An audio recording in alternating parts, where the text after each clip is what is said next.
Welcome to the Deep Dive, Emerald City Hockey's Seattle Kraken podcast. RJ, you're in a different place, and for some reason I get this sense that you may be closer to me somehow. Yes, okay, so you can feel it here. I am in California, and I'm in Southern California, and I think you probably recognize where this is that I am. It's my childhood bedroom. I'm visiting my parents in Southern California for the week, which is nice. This is no longer my room. It has since become their cat's room. But that's just how things go when you have a cat. So happy to be here and closer to you, and I'm sure I'll see you this week.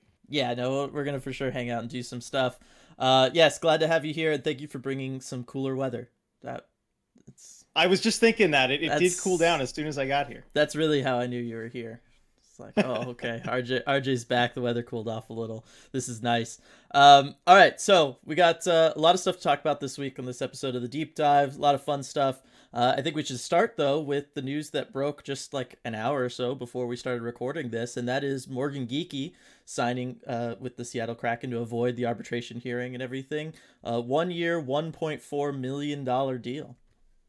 Yes, we finally got something that happened right before we recorded, so that's always nice. But yeah, Morgan Geekie signs a 1-year extension, gets out ahead of his arbitration hearing, which was scheduled for August. As expected, these usually end in agreements on a contract before arbitration hits, and this one is no different. 1 year at 1.4 mil, it's a pretty nice 86% raise over last year's salary. You wonder kind of how the arbitration hearing would have gone, because Geekie was an interesting player where not a lot numbers wise, but the organization really respected everything he did defensively and kind of the complete game there. So what do you think of this contract? Yeah, I think my first reaction was similar to like what most of the community, at least on Discord, was kind of saying, which was it feels like a lot of money, considering what he brought to the table, times he was scratched last year, all that kind of stuff. But I do think that it's a good kind of prove it deal, right? Like we kind of felt like last year was kind of a prove it year, but there was a lot of going on all around, and the team as a whole kind of underperformed and everything. So I get the idea of bringing him back on like another kind of more true prove it deal, which this is with the 1 year term. Is it too much money? I don't think so. I mean, they've got the cap space for this year. It is only a 1 year deal. I don't think that's going to be a problem. But yes, the versatility he brings, the fact that you can kind of plug him in anywhere in the bottom six, really, and you can make it work, and he'll make it work, is I think really important. And I think that's why he's here and maybe a Ryan Donato isn't. Right. Despite Donato maybe having more of an impact last season. I just think it's that versatility they're looking for. The fact that, we've seen this all the time, RJ, from all the cup winning teams of the last couple decades, right? You want those bottom six guys that are versatile, that can kind of shift around in the lineup, and that are going to be consistent for you. And I think if Morgan Geekie can find that consistency and play to that level, he's going to be around for a long time. And I think that's what the Kraken really want, is they want that kind of consistent presence down there that can shift around a little as injuries and whatnot happens, but that it's like kind of their solid foundational guy down there. And I think they really want that for Morgan Geekie, and I think most of us want that for Morgan Geekie. It's just going to be up to him to prove it this year. Yep. If he can continue the play that he did at the end of the season, with Shane and Donskoy on that line, it could look really good, this deal, because it could look cheaper. 1.4 is still not a lot, and given the cap space that they have, they're not right up against the cap here. It makes sense. Exactly. One thing though that makes it interesting is what would it do if let's say he does play well and you have to then extend him again. The number probably has to go up from there, so all of a sudden you might start pushing two for a bottom six guy, and that's when you go, I don't know. But that would be a very fortunate problem to have for, I think, everybody involved. So I'm still excited by it. Happy to have Morgan back, hoping that he can kind of find his way this year and find his footing in the NHL. Speaking of kind of NHL, guys bouncing back and forth, maybe not quite finding their footing yet, we do have some Firebirds news. Why don't you go ahead and tell everybody what that is? Right. The Firebirds schedule was announced the other day. Full season schedule with all the dates and everything. Not all the specific locations, though, which is interesting. But most important part of that is we know when their home opener, their true home opener, is going to be, and that is December 18th against the Tucson Roadrunners at Acrisure Arena, their brand new arena that they will be moving into in December, of course. So that's not really the start of the season.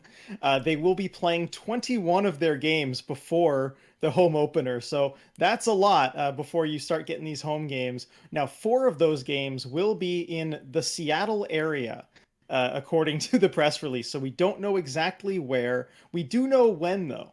They'll be on the 21st and 23rd of October against Abbotsford, and the 28th and 29th of October against Calgary's soon to be named AHL team.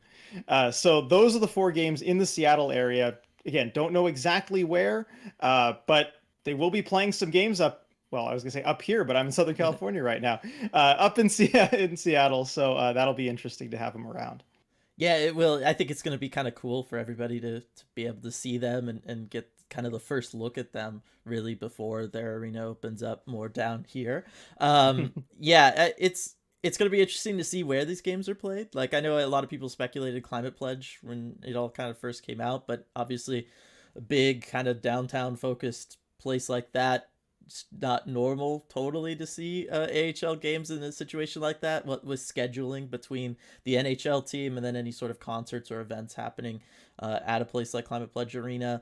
Um, yeah, so it'll be interesting to see if they go to the WHL barns, kind of like we saw the Kraken do preseason wise last year and stuff. Like I think that could kind of be cool, kind of get them around to the different areas, let different groups of the fan base see them. I think that would be kind of fun.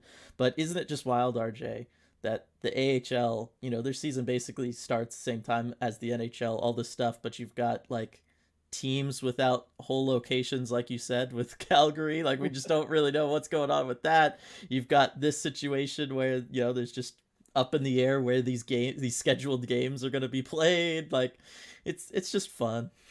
It is. It's a wild situation, and it feels like you're always getting stuff like that, in the AHL and kind of the further, down in leagues you go in hockey, and really just respect the people who make the schedules, who are in charge of the logistics for these teams. It is not an easy task, but they do a good job of it. Exactly. So it's going to be fun to see how all that stuff shakes out and get some stuff more set in stone so we can, see about seeing the Firebirds up in the greater Seattle area and all that kind of stuff. I'm really stoked for it. Last kind of bit of our like quick hits segment here at the beginning of the podcast, RJ, before we dive into the more main topics, and that is the welcome to the NHL video that was posted about Shane Wright. Now, I unfortunately was not able to see it before we recorded this, but you were, so why don't you tell everybody about it? Yes, so welcome to the NHL. It was a cool, I think, 45-minute or so, little kind of documentary type thing about the draft and following some of the top prospects in the draft. Of course, that includes Shane Wright, other guys like Yuri Slavkovsky and Logan Cooley. And it was a cool kind of behind the scenes look at, the draft process and following some of the prospects there. I would recommend watching it if you haven't already. It's on ESPN Plus. It's on YouTube. So, pretty accessible, especially, being on YouTube. But I wanted to talk a little bit about Shane Wright and kind of that process of falling to 4, because we got to see a few more things behind the scenes that we hadn't really seen before or on the draft day broadcast. So it starts actually with the players in their draft rooms, which is really, I mean, not the draft room, their hotel rooms with their family, which is really cool to see. I got to give a shout out to the Geekie hotel room with the family. It was so fun watching the Geekie family. They're kind of making jokes with each other and all this laid back. Connor's talking about how he tied his tie himself, and Morgan's like, "Yeah, how many tries did it take you?" He's like, 2. So I like all that. But you really did get the sense watching it that Shane Wright felt that he was going to go first overall. And that was kind of the expectation there. And even arriving in Montreal with all the fans, he seemed kind of just ready to, embrace that city and join the team and everything. You kind of got the sense that's where he felt he was going. And then it kind of cuts to him after every pick where he's not taken. it kind of cuts to Shane Wright, and you can see his reaction, which is very interesting going through it. After the first pick, Slavkovsky, the big surprise, it cuts to Wright, and he's like, well, looking forward to playing those guys. He turns to his dad and says that. After the second pick, Nemitz, he turns to his dad again, circle those dates on the calendar, eh? So I like it. He's already kind of thinking about those two teams. And then what I found the most interesting, though, is when you get up to the Arizona pick, and his dad's kind of turned to him and asked, you okay? You doing all right? And he said, yeah, no, I'm fine. I'm really happy. Like at Arizona, I'm happy with that. And so he seemed like really kind of content to go to Arizona. And then, of course, after they picked Logan Cooley, his dad asked him, you all right again? He said, that hurts. That one hurts. So you could tell there was some real disappointment there, in falling to fourth in the moment. And of course, why wouldn't there be, right? You kind of plan to go first and falling to fourth. But I thought that was really interesting. Also, his dad, the message kind of changing.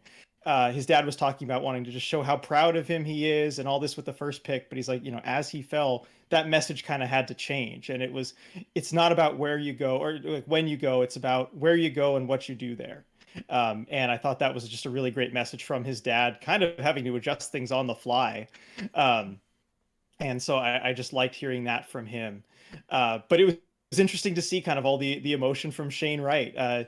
Definitely, you could tell how he felt about everything in the time. But, personally, I love that. Like, this is not a guy who's coached and robotic like a lot of these other top 5 picks you'll see. He shows how he's feeling, and I just love that about him. So that was kind of my takeaway from it. I know you didn't necessarily see it, but after hearing that, what do you think about the reactions after the picks and kind of what we've seen from Shane Wright? Yeah, my two like immediate reactions is, one, you always wonder what these teams told him and told the other prospects and stuff, right? Like the idea of the mindset of kind of going in like you were first, like what was Montreal telling him, right? Up until that point in time. What was Arizona telling him, right? If he was like, oh, like, okay, like this could work and all this stuff, like you wonder what they said and about, hey man, if you're there, you're our guy or whatever. And then obviously things change. You can't ever take any of that like really to heart. I think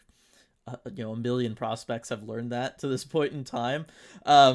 But that's the first thing that came to mind for me. And then the second thing was just kind of like you were saying, I want somebody with that emotion, and I want somebody who's going to be disappointed when something doesn't work out for them and then take that disappointment and turn it into, positives, drive, you know what I mean? Like that kind of energy to go out there and prove that, what, I did deserve to be that first pick. And I'm going to make these 3 other teams regret it. Show that they made the wrong pick, like our 3 wrongs make a right shirt that you can get a link in the YouTube description below. Well done, Dylan, plugging the merch. Yes. So, I have always liked that. I think for me, I've always wanted, competitive players on my team. Like, why wouldn't you? At the end of the day, that's what you want. You want the guys that are going to go out there and try to leave it all on the ice in this case. I will always go back to when Cam Newton lost the Super Bowl, and he was basically way too emotional to talk to the media, and the media freaked out by that. But I'm like, I'm sorry. If my quarterback just loses the Super Bowl, I would rather him be crying and too emotional to talk about it than just be like, yeah, we went out there and we tried our hardest and we just couldn't get it done. It's like, no, because that tells me he's not thinking that's the biggest game of his life. I want them thinking that's the biggest game of their life. So I'm always okay with the emotional athletes and the competitive athletes and the ones that want to prove, that they have that chip on their shoulder after an event like this, that Shane Wright had to go through, like falling through the draft. So I'm excited to hear it, and I can't wait to watch it when I have a sec. Yep. All right. So on to kind of the two and a half-ish major topics we have for this week's deep dive, RJ. Mostly, they both center around some new additions to the Kraken franchise. First one, not necessarily a player. For sure not a player, I should say. Anymore. And that's Eddie Olczyk joining the broadcasting team and maybe the front office. It's kind of like, we'll find out. But this one really surprised me. him coming in. Like, he's been in Chicago forever. I just think of him as being the Chicago guy. I think a lot of people probably assumed that's just where he was going to spend the rest of time, really, right? And so I was really, really surprised, but in a good way, to see that Eddie Olczyk's going to be coming over to help cover the Seattle Kraken. Nobody really saw this coming, right? Until the news broke. I certainly didn't. I had to do a double take, to make sure it wasn't some kind of fake report or whatever. But yeah, Eddie Olczyk coming to the Kraken. The exact details aren't confirmed as far as how this is going to work, of course, because the Kraken kind of already had a full broadcasting crew. You wonder, where's the space? But it does sound like it'll be a three-man broadcasting crew. JT will still be involved, which is great to hear. I know that was kind of the first worry I had once I kind of settled down and really started thinking, okay, what does this mean? But yeah, so we not confirmed, but I would have to imagine it probably means JT is maybe moving between the benches down at ice level, and Olczyk will be doing color commentary. That's my best guess right now. Don't know that for sure. But looking at it a little bit more, it does make some sense why Olczyk would want to come to Seattle. I mean, the first thing that I thought of course, was the family ties to Seattle. His brother Ricky is an assistant GM with the Kraken. His son Eddie is an amateur scout in Seattle. So he already kind of has probably a pretty good read on the organization, has a couple family members there. So it makes sense, from that perspective. We know that the Kraken broadcast has not been shy about going out and trying to get top tier talent when it's available. Bringing in John Forslund last year, and sounds like his Olczyk's contract is 5 years guaranteed, something the Blackhawks were not willing to do. Now, the interesting thing, though, out of this report, because I listened to this a podcast that really went into good detail about it from the Chicago media, Olczyk, quote, may be involved in decision making on some level with the Seattle front office. So that's an interesting twist there. With the front office, he doesn't really have any front office experience. He had a brief stint as an NHL coach, which didn't go all that well. But Dylan, how do you feel about Olczyk being potentially involved in the front office? Because when I hear that, red flags kind of start popping up for me. For someone who's been in the game quite a bit, but doesn't really have any actual front office experience, might we have another Pierre Maguire situation on our hands? Please tell me we won't, Dylan. I don't think we will. I think there is, one and only one Pierre Maguire. So I think we got that going for us. But yes, otherwise it's kind of like an eerily similar, track record as far as career progression there. I've just been trying to think, like, I can't think of ever a point in time in which that's happened, where a broadcaster has also potentially been involved with front office decisions.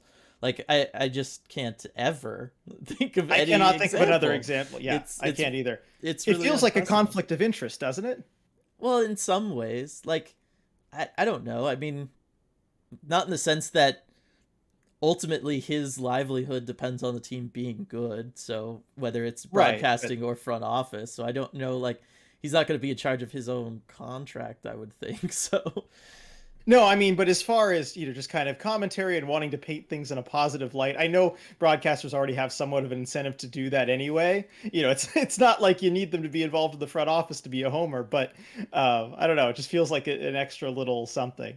I was going to say, because of the nature of how those contracts work for the television broadcasters involved with the team and stuff, I mean, they're walking around wearing the team merchandise, right? Like, they're not really the media, because they're broadcasters contracted with the team. Like, there's already something there. So you know what I mean? Like, they're the only people when we're there at the media events, right, RJ? Like, they're the only ones there wearing Seattle Kraken merchandise and stuff. Like, yeah, aside from like the writers for the team, Bob Condor and stuff. Yeah. Well, I've seen him wearing some too sometimes. Yeah. So that's what I'm saying. Like, all the people like associated with the team that way, somehow contractually tied to the team, even if it's through like a root intermediary, like, they're already kind of all one unified block to begin with. So I don't know that it's not like he's like a third party media person who's also then going to be involved. Then I would be like, okay, that's more of a conflict of interest. This is just talking about really commentating, right? It's just talking about stuff as it happens. So I don't know that there's necessarily that. Yeah, it's just weird because you have the coaching stint in Pittsburgh that didn't do all that well. He was there at the beginning of he was fired, shortly into the season when they first got Crosby coming out of the lockout there. I'll talk about like the Crosby audibles thing later that kind of goes into some of that, but bottom line, his expectations were ridiculously high in that scenario, and he kind of paid the price for it. But yeah, I mean, he's just been a broadcaster. Like I don't get it. I'm happy to have him as a broadcaster. An excellent one at that. Yeah. Yeah, he's been fantastic. Him and Doc were fantastic for years, making that transition from Versus to NBC Sports Network. I mean, that was huge. Having him there for so much of that, I think, was a big deal to the success and the growth of the sport on a more national scale. He was very much involved in that. I'm happy about that. We get like the best horse racing / hockey commentator guy around. That's kind of cool. But as far as how things are going to shake out with him and JT and stuff, yes, I agree. It makes the most sense to send JT down to be between the glass. At first, I thought, well, maybe Eddie will do that, just because maybe that's something different. Maybe that's something that intrigues him too, to be more ice level and to communicate with the coaches and the players and stuff in that capacity. He seems like the kind of guy that would like really get him going and jazz him up a little bit. But I also think that's probably more so where JT should shift. As far as things, I mean, JT did a phenomenal first season being the color guy up in the booth, but there were times where, I don't want to say dead air, but where he would keep his answers short or something, or John would send him something and you maybe just get like a rather than like kind of a more thorough analysis of a situation or a commentary or even a story or something like that. And so those were the kinds of things that I wanted to see more of from JT, because I know he's capable of doing that, and I wanted to see that worked into the broadcast. But if the feeling is, within root that they don't know about that, then obviously Eddie is like the perfect person to bring in to be opposite someone like John. So it's going to be interesting how it all shakes out. But I could see it also where they switch. I could see that too. Yeah. The Root broadcast has been quite creative, I think, about showcasing all the talent that they have. I mean, in my opinion, they already had the deepest lineup of any NHL broadcast. Mm-hmm. Between John and JT, Everett and Allison. They did things in a way that kind of showcased everyone's talent. They kept everyone happy, and they did rotate things around. They weren't afraid to be creative with that stuff. So I could see them doing something like that again. Yeah, so I'm interested to see how all that stuff shakes out. But the bottom line is, I think this is a good thing. I think it's going to help the broadcast as a whole. He will improve it, even though there wasn't much to improve to begin with. Just having him around, the connections he has, all that kind of stuff. I just think that having someone like that, in the booth, in the room, in the building, all of that, it does add to things. So I'm looking forward to hearing it. Me too. And for, like me, I get to spend a lot of time around, kind of the Root broadcast and everything. I'm excited to see just, his takeaways, even from watching practices, from watching morning skates. You get lots of kind of wisdom just being around these people every day. And I'm sure that, it's going to be no exception with him. Exactly. So it's going to be a lot of fun to see what old Edzo can bring to the Seattle Kraken. And how it all shakes out in the broadcasting booth and what that kind of cryptic front office-y stuff might mean. But that was not the only addition to the Seattle Kraken family, RJ. We did get a player. Columbus, surprise winners of the Johnny Gaudreau sweepstakes. I was hoping that was going to mean Patrick Laine might be available. Patrick Laine re-signs, which meant somebody had to go. There had to be a cap casualty. And Ron Francis was there to take advantage of it by getting us Oliver Bjorkstrand, fabulous player. Really excited to talk about him. But I know you've just been dying to talk about what an amazing move this was by Ron Francis. I have, and I am so happy. I have waited for over a year for this day to come. The first Kraken trade that actually weaponizes cap space. Finally, it is here, and it is glorious. This is what cap space allows you to do. You can get a play-driving, scoring top six winger for peanuts, really. I mean, the Kraken acquired Oliver Bjorkstrand for Calgary's third-round pick and Winnipeg's fourth-round pick, both of them in the 2023 draft. I mean, that is a piece of the return for Calle Jarnkrok and the return for Mason Appleton at the deadline last year. essentially nothing for a player of Bjorkstrand's caliber. And this is the kind of roster management stuff that I have been critical of Ron Francis for not doing in the past. But hey, there's never a bad time to start. I absolutely love this deal. It is fantastic value. In Ron we trust. For feeling it very strongly right now. So of course I'm going to love to talk about the roster construction stuff, where he fits in. That's my kind of specialty, and I'm so thrilled that they finally weaponized cap space. But Dylan, I know everyone listening is going to want to know, what kind of player are the Kraken getting in Bjorkstrand? So you followed the Portland Winterhawks, his former junior team, very closely. You've got some history with the organization. I know Bjorkstrand's someone you're familiar with. Please tell us all about Oliver Bjorkstrand. Who are we getting? Yeah, so like you kind of said before, he's a play driving winger. He can play both wings, which I think is going to be really nice for the Kraken. He did that both in Portland and in the NHL so far. Well, gosh, where to start? He was just like really Portland's top player for a little while I was working as a scout with them. So I have lots of good feelings towards him there. I saw him drafted. That was an exciting moment. The big takeaways for me is this guy is the son of a coach. So, his hockey smarts and stuff are there. I guess the fact that he played for the Winterhawks should also say that too. We've talked about that in the past.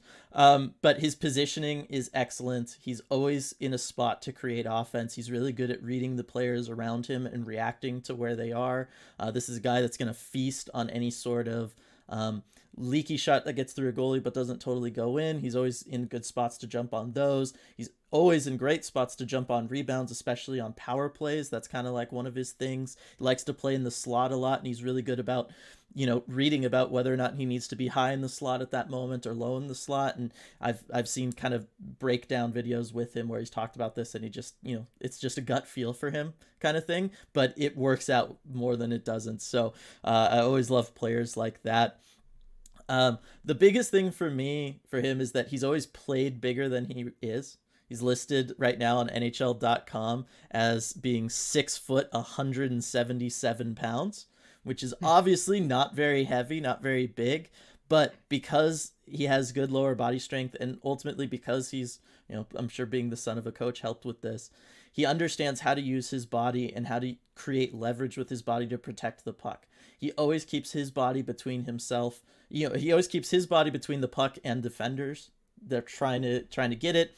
That's what allows him to play bigger than he does, because he does drive the net. He will kind of go around guys and kind of through them. He can't totally go through them the way a traditional power forward would, but he does know how to protect the puck and build speed, use his edge work, all that kind of stuff to get around just about anybody. So if you look up any sort of highlight tape from him in Columbus, you'll see a lot of his stuff is him working in tight around the net. His hands are really good there. It's him driving to the net, even if it's not him just like trucking through somebody. And it's just really exciting, and a lot of instances of him protecting the puck to then get into a position where he can do something with it. And so I'm happy to have a player like that, because I think everything is always made of size, especially this time of year at the draft. We saw the smaller, maybe more skilled wingers fall this year again, just like he fell in his draft year. Because size was such a concern with him and his ability to add weight. And here we are many years post draft, and he's still only 177 pounds. But this is a guy that's been right on the cusp of being a 30-goal scorer, because he can protect the puck and he can hang with bigger players just because he's smart about how he uses his body. And so I like that we're going to not only get a player who can do that, but hopefully get a player who can do that and can teach those around him. That we saw at development camp, the AHL coaches, the day they ran session, everything was about puck protection and body positioning and all that stuff with the young players.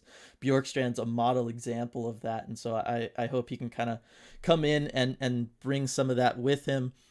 The last thing I'm going to say, RJ, is I talked about him, twice now, kind of almost being on track for 30 goals in the NHL. And obviously that's going to be a great bit of offense to add to the Seattle Kraken. But the last thing I want to talk about is he's a consistent overachiever when it comes to expected goals and how many goals he actually scores. His expected goal numbers are always lower, and in some seasons significantly lower than the actual amount of goals he scores. And that isn't because of insanely inflated, shooting percentages, right? Like he'll shoot like 13%, which is high, but that's not like crazy, and certainly when he does Mhm. it for like 4 years in a row, you can say, okay, that's reasonable for somebody to do. Um, and so I just want to bring that up because I think a lot of that has to do with his ability to kind of just solo it at times where he can just drive the net. He can protect the puck and get to a position where he's going to actually score a goal in a way that isn't really traditional, and it isn't necessarily one that the analytics and the high danger chances and all that stuff can take into account. Especially because the one thing that also looks a little different and makes me think it's more him than obviously the people around him is his on ice expected goals percentage is actually higher than his on ice goals percentage, Mm. which seems counterintuitive to what I was just saying about him outscoring his expected goals. But that tells me he was not like a system, a product of the system in Columbus, and he was not a product of playing with a Patrick Laine or something.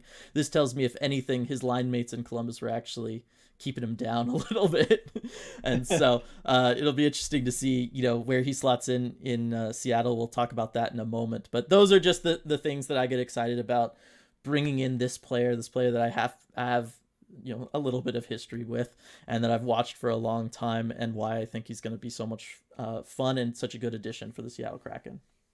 Thank you so much for the insight there, because I know you've seen a lot more of him in play than I have. One thing I did want to ask you about, though, before we talk about kind of where he fits in the lineup, is his shot. And I know you talked Mm-hmm. about the scoring kind of being a result of him getting to those good places and everything, but when I watch him, some of the highlights, and I remember this, pretty vividly from the Blue Jackets Kraken game last year, his release. Mm-hmm. I mean, it's one of those that just kind of will like buzz up by the goalie's ears, Yeah. before the goalie can even react to it. I mean, how does he make that happen? What's special about that release? Because he's got something there. He's able to score from spots that other guys just aren't able to. Right, he scores a lot from really high up in the slot too. Like from Hmm. far away. He's it's unique, and it's just because of how quick it is. That's the bottom line. Is it's all about the quick release. There's almost no indication that he's going to shoot before he shoots. So there's nothing really for a goaltender to key in on, and that's and then his ability and strength to get so much zip on it without needing a lot of lead into it or anything. His ability just to quick release it and get elevation, especially on it, like you talked about, that's just special, and that's just something that some people have, goal scorers have, and other people don't. So yeah, it's a combination of goaltenders and even defensemen not necessarily knowing when he's going to shoot, and then his ability just to get that shot off really quick, before a goaltender can fully react to it, before they can get the glove up all the way, or get the blocker up all the way. And I've talked about this during the scouting videos and through other things, right? What's the goaltender's first reaction when they see the shot coming? It's just to drop in a butterfly. That naturally lowers their arms a little, just because that's the overall motion. It's Most goaltenders don't keep their arms up as they drop, right? And so when you have a quick release like that, and there's nothing to notify the goaltender that you are going to be shooting at that particular moment, they're just seeing the shot come off, they're immediately dropping. And because he can get so much elevation on it without it necessarily being like super fast, like it's not like the fastest or scariest looking wrist shot, it's just that he can get elevation with basically no telegraphing of the shot itself. It's just able to beat guys high consistently because they're just not prepared for it, really. Right. Well, thank you. Yeah, no, because it seems like a heck of a shot, and that's a good breakdown of exactly kind of how that happens. Yeah, exactly. So now let's go ahead and talk about where he can fit into the lineup, because I think that's the most interesting aspect of all of this really is what he's going to bring, because I think he really helps round out the top six now for the Kraken. You went ahead and did like kind of our post free agency projected lineup. So why don't you go ahead and talk about what you have there? I'll put it up on screen for anybody watching on YouTube. And why don't you go ahead and talk about the moves you made here? So I went ahead and did a, admittedly way too early, projected Kraken lineup. Still very early. A lot could happen. We got all training camp, but I thought it would be fun to kind of map out, after all these moves, how it might look for the Kraken on opening night. So up here I have Bjorkstrand as right wing on the second line with Yanni Gord and Jared McCann. But a lot of different possibilities here. My thinking here was I was basing it off of the top line with Matty Beniers and who he's going to play with. I think Burakovsky would be a great fit with him, just given the offensive creativity. And then I kind of like the chemistry that Beniers had with Jordan Eberle at the end of last season. So that would have Bjorkstrand as kind of the second line right wing here. But I could see Bjorkstrand and Eberle switching spots. I think it would be fine for him to get, he's already a top six winger on this team, getting first line minutes, I think would be fine for him. It would also create the killer bees line of Burakovsky, Beniers, and Bjorkstrand that people did talk about. And I know some people wanted that on the projected lineup. Hopefully we'll get to see that at some point. But you're right. He really does round out the group of wingers. I think they were kind of one guy short really to have proper depth and scoring depth at the wing before this trade. You look at the Burakovsky signing, that helps. But still, looking at the forwards, you think there's just not enough goal scoring here to really kind of even contend for a playoff spot. You're not adding enough over what you had last season. And I think Bjorkstrand and his, almost 30 goals, that helps a lot there. And it also helps, bump a guy like maybe, Jaden Schwartz down to the third line, and he can really take advantage of some matchups here. We've got him on the third line helping out, Shane Wright, and then maybe with Jonas Donskoy, who hopefully will have a bounce back season. And it even allows you to, maybe put a guy like Brandon Tanev on the fourth line to really feast on those matchups. He can definitely be a third line player, but all of a sudden it looks like the Kraken really have some depth here. Yeah, no, it does. This to me is the move that kind of solidified certainly the forward aspects of the roster. I'm really excited by it, and there's just a lot of stuff to work with here and to talk about. I mean, for one, there's the connection between Bjorkstrand and Alexander Wenberg from their times in Columbus playing with each other, and I think that's a good matchup. They're both more cerebral players. They can, they're smart guys that can hang with each other. That's also why I'm excited to see Bjorkstrand with Matty. I think Bjorkstrand, a headier guy, smarter guy, kind of gets into good positions where he's open a lot. That's one of the things he wants to do, be open in the slot, be open in front of the net, be there for those rebounds. Like I was saying, we know just from a 10-game sample size that Matty Beniers loves players like that, and he will find them as he's doing his little circling through the zone, stick handling, making everybody look stupid kind of thing. He'll be able to, he'll see Bjorkstrand and he'll get him, he'll suck in that last defender to get Bjorkstrand totally open, and then he'd be able to get him the puck. So I think there's a lot of guys that Bjorkstrand can play with. I'm excited to see that, and I think that's going to be a lot of fun. I personally want to see the Killer Bees type setup. I think that he's maybe a better fit with Matty than Eberle. And I don't know. That's, like I said, it's just more of just like a stylistic thing there for me, the kind of more cerebral elements of it. But yes, I mean, now we're looking at this roster, RJ. Let's talk about like legitimate 20 goal scorers on this roster. Burakovsky, Beniers, Bjorkstrand, McCann. I think Eberle can still be that guy. I don't think he's ever going to be the 30-goal guy again, and really he only was once in a very long career at this point. I think expectations, we talked about this at the beginning of last season. Remember, I was like, look, the guy's not good on the power play. I don't know, there's stuff there. The expectation's always a little high, but I think he could still be a 20-goal scorer. I think Yanni's a 20-goal scorer. Yeah, I do too. Yeah, you put him in the right role, put the people around him. Yeah, I think he's going to be in a top 6 capacity. I think we're going to see a lot more of like traditional ice time management from the Kraken this season, rather than we're just going to roll 3 lines at 15 minutes each and see what happens kind of thing. I don't think we're going to see that. I think we're going to see Yanni in a proper top 6 role, and I think we'll see him get to 20 goals. And then I think Jaden Schwartz contributing on the power play and stuff, in addition to feasting on those third line matchups, could be a 20-goal scorer. Obviously, there's injury concerns with him, as there always is with him, but I could see it happening. So all of a sudden, you're talking about the Kraken having 7 20-goal scorers, which puts them right in line with better teams around the NHL. Yeah, it does. And like I said, we finally have some of the scoring depth if things work out well. And what I also like is the flexibility here. I was trying to make this projected lineup, and there were so many different options that I could work with that all looked very good. One of them, Wenberg, Schwartz, and Eberle. That was one of the top lines if you look at expected goals percentage from last season. You could reunite that if you want. Wenberg and Bjorkstrand together too. I mean, Wenberg, he's kind of listed here just as the 4C, but I think there's a lot more useful spots for him I just didn't want to list maybe Shane Wright as the 4C because I just Yeah. don't think he's going to be there and he shouldn't be there. But it also gives you possibilities if you do want to send Shane Wright back down to junior for another season. Who knows? That might be best for his development. We've talked about this as a possibility, and all of a sudden now you're kind of able to do that, and you don't really sacrifice a whole lot, in terms of scoring. And with them, re-signing Geekie earlier today, he kind of slots in as the 4C, and you've got two solid lines here, in your second and third with Yanni Gordon, Alexander Wenberg, and you can kind of throw the wings on there, depending how the chemistry goes. I actually really like the idea of that line kind of being together. I think that would be a really effective. It depends on if you want the Yanni line to be the third line or not. But I think if you had a line of Schwartz, Wenberg, Eberle as your third line, like that would be a really effective third line. You have kind of your peak scoring line with Burakovsky, Beniers, Bjorkstrand, and then you could have Yanni, McCann, and Tanev together as the other kind of line. Like maybe that's not the best second line you could have, but it would certainly be an effective line, and teams aren't going to score on it. That's for sure. Yeah. Yeah, no, I do like that idea. Yeah, but I think the biggest thing with Bjorkstrand, and I think this is bigger with Bjorkstrand than it even was for Burakovsky, is what he's going to be able to bring to the power play.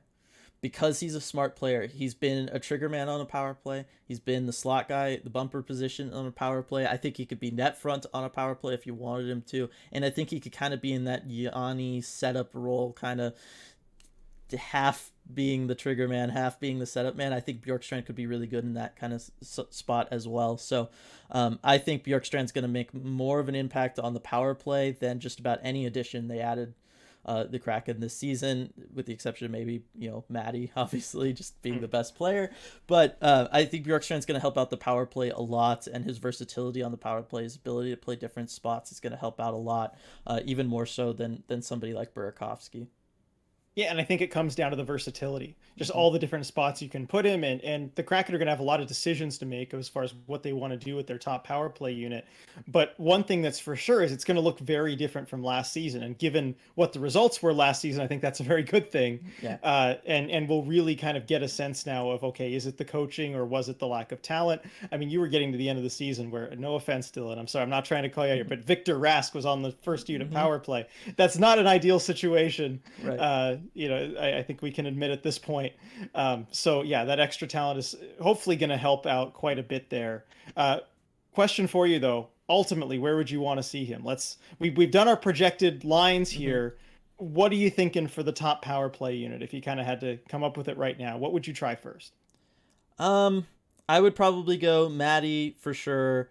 I would probably have a setup where I would have Bjorkstrand kind of playing more where Yanni was playing. So, on the right side, if you're kind of looking at it all facing up, right? So I'd have Bjorkstrand over on the right side. I'd have Maddie as kind of the floating center, going around. I'd have McCann out there, either playing the left side, or I liked him kind of in that more back position where he was almost like a defenseman.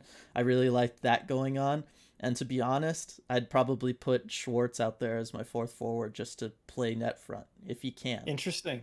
Because we know, like, when Schwartz decides to be a net front presence, he can be. I think there was times last year that for whatever reason he was, parallel to the net rather than in front of it, and I don't know what that was about. But but you need a net front guy in this, and I don't think that's where you want Burakovsky. Right. So, and that's the one question mark I really have with the power play is net front. The only guy who really seemed to be a natural kind of fit there last season was Marcus Johansson. Yes. And he's certainly not back. So we'll have to see who can step up and fill that role. Brandon Tanev was going to be the other name. Is if Schwartz isn't going to do it, you put Brandon Tanev there, and Brandon Tanev will do it. Yeah. How fun would that be if that works? Yeah. And then you got, I guess, Vince Dunn on the back end. I guess. Yeah. Yeah, let's not talk but about you the know power what? play quarterback. I almost wonder if this works out in a way where you can have Burakovsky out there and you just have Maddie as the quarterback. Like, nothing says, like, why not go 5 forwards? That would be so fun. And Maddie is responsible enough probably to make that work. And he's got the vision. He likes to kind of work up high. Why not give it a try? Right. And you have, like we said, McCann kind of hangs out. He plays higher up on the power play too. He's an excellent defender too. So if something starts really going bad, to have Maddie back as a great defender in his own right, and then McCann being the next guy in, you'd be okay. Like, you know.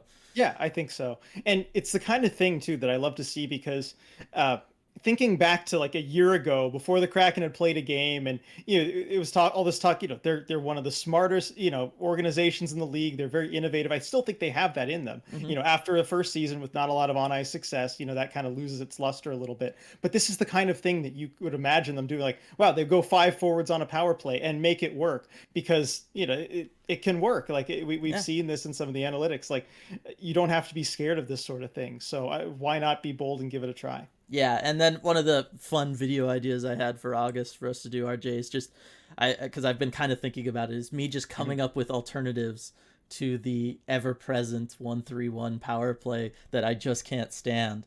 And so we'll do a video talking power play strategies about that sometime over the next month. I'll present all of them to you, and you can give me your thoughts on them. But that'll be fun. But I really want to get away from it because I don't think that it's effective, and I don't think it was effective last year. Certainly with the personnel the Kraken had, or kind of the plays they designed around it, were not effective. Clearly, we all know that.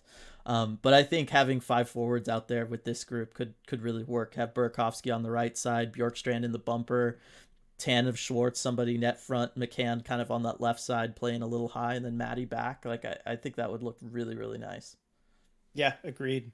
All right. So any other lineup stuff you want to talk about? I don't think Bjorkstrand's going to be a PK guy for the team, but this lineup really doesn't need anybody else. They got so many options. No, they are stacked on the PK, especially Yanni Donskoy, Carson Kuhlman coming back, Brandon Tanev. It's Matty. going to be a great. Yeah, and Matty. Yeah, it should be a great PK on paper. You don't need Bjorkstrand for that. No. So I'm just excited to bring in another scorer. I mean, I saw somebody referencing on the Discord, right? Bjorkstrand had 57 points last year. Didn't McCann lead the team with 50? Yep. So you get a guy who had more points than any Kraken player last season for a 3rd and a 4th round pick. And I guess while we're on that, I just want to touch on how little leverage the Blue Jackets had as I'm reading about this. Yeah. When you're over the cap like that and hearing their GM Jarmo Kekalainen talk about it, it's easy for you and I to be like, oh, well, you could just move Nyquist or someone else. Teams aren't all that willing to just kind of help you out for a player that they don't view as especially valuable. And I think Nyquist probably didn't have a ton of value. Right. You're going to have to wave a player like Bjorkstrand out there where, yeah, okay, I'll help you out of your cap jam because I'm getting a player like this. Yeah. And for not very much. So these are the kind of situations that I'd love to see the Kraken take advantage of, that I would have hoped more for earlier, but glad to see it now. And that hopefully when they have some more cap flexibility going forward, they continue to do. Right, and we'll just talk about his contract real quick. He's got 4 years left on his contract. He's 27, so his contract's going to expire when he's 31, 32, so that's great. Mm-hmm. It's that's a good, great range good, to get. Good, good range, and it's for $5.4 million per year is the cap hit. Which again, for a guy that's been hovering right around becoming a 30 goal scorer now for a couple seasons, I think that's totally appropriate. And it's very good value for the Kraken. The term is excellent. He's right there in his prime years. All that stuff's good. He does have a modified no trade clause, so we'll just put that out there. It's a 10-team list. It's one of those. But the thing I will say, and because this is something I was, arguing, debating, preaching, whatever you want to call it on the Discord with people when it came to both the idea of bringing in Klingberg or certainly with Nazem Kadri is when I got really passionate about this idea, which is, no, you want to keep cap flexibility. You want to be patient. And maybe this speaks to, me also maybe not being as on it as you were for the last year or so with Ron not taking advantage of this stuff is you got to keep the flexibility for this right moment where you're getting the best player you could really ever expect to from something like this. You know what I mean? Like, yes, there was plenty of opportunity for Ron to get players in the past using it, but they would not have been at the level of Bjorkstrand.